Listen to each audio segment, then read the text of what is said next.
মেহার বাবা অফিসের কাজে দুদিনের জন্য গেছে বাইরে, তো আজকে আমাদের তাই 3 জনের রান্না বান্না। যাবার আগে বাজার দোকান করে দিয়ে গেছিল, এই মাছটাও কস্কো থেকে এনে দিয়ে গেছিল। গতকাল যখন যায় তখন জিজ্ঞাসা করলাম যে একটু মাছের ঝোল ভাত খেয়ে যাও, বললো না আলু পোস্ত ডিম ভাজা আর ভাত খেয়ে যাবে। এটা স্যামন মাছ, আগে খেতে পারতো না গন্ধর জন্য, কিন্তু এখন গন্ধটা কাটাতে পারি। আর এই মাছগুলো খুব বেশি দিন থাকে না জানেন, যদি হ্যাঁ আপনি একদম ফ্রিজারে রেখে দেন তাহলে অনেকদিন চলবে, কিন্তু ফ্রিজারে রেখে তো লাভ নেই। তাই আলু ফুলকপি দিয়ে আজকে খানিকটা ঝোল করব আর কিছুটা ভাজা তুলে রাখবো, যেদিন করে বাবা আসবে সেদিনকে আবার একটুখানি সর্ষে বাটা বা কিছু দিয়ে করব। তবে মাছটি কাটতে কাটতে কিছু ভালো কথা আপনাদের সাথে শেয়ার করি। যেদিনকে ওই যে ব্লগটি পোস্ট করেছিলাম, যেদিনকে মেহার বাবা সিয়াটেলের জন্য রওনা দিল, বহুজন সিয়াটেল থেকে মেসেজ করেছে জানেন, যে দিদি দাদা কোন কোম্পানিতে কাজ করে, কোথায় আছে, ডাউন টাউনের কোথায় থাকবে, আমরা কাছাকাছি আছি। অনেকে আবার বলেওছেন মহুয়া দাদা কোথায় আছে জানিও, ভাত পোস্ত রান্না করে দাদাকে দিয়ে আসবো। অসংখ্য অসংখ্য ধন্যবাদ। এ তো আপনারা জানেনই যে অফিসের কাজে গেছে, তো টিমের সঙ্গে লাঞ্চ ডিনার এগুলো ওদের লেগেই থাকে। তবে যদি আমরা কোনোদিনও সিয়াটেল যাই অবশ্যই আগের থেকে আপনাদের জানিয়ে যাব, যাতে আপনাদের সকলের সঙ্গে দেখা হয়। ব্যাস হয়ে গেছে মাছটা কাটা, নুন হলুদ মাখিয়ে এবার ভেজে সবগুলোকে রেখে দেবো।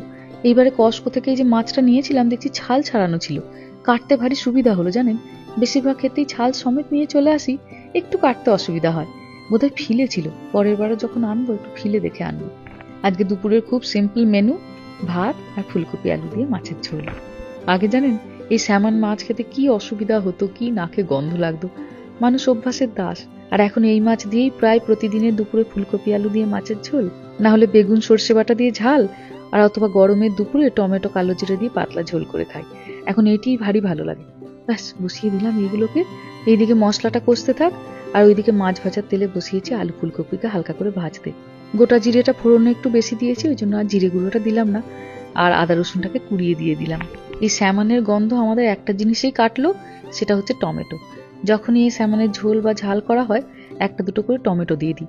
এটি আমাকে আমার এক দক্ষিণ ভারতীয় বন্ধু বলেছিল, তবে সে বলেছিল ওরা একটুখানি তেঁতুল দিয়ে দেয়, কারণ দক্ষিণের রান্নাতে তো তেঁতুলের ব্যবহারটাও বেশি, কিন্তু আমাদের তো তেঁতুলের ব্যবহারটা একটু কম।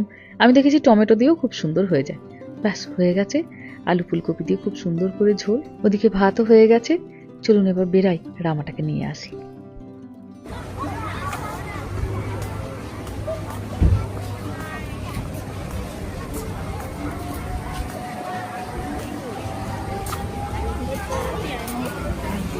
How was the day? It was good. Well, Good? look at this Sticker পেয়েছো? from Miss Mahi. I got From Miss Mahi? Mama, have Daddy came yet? না মা এখন আসেনি। ওই যে আমাদের গাড়ি।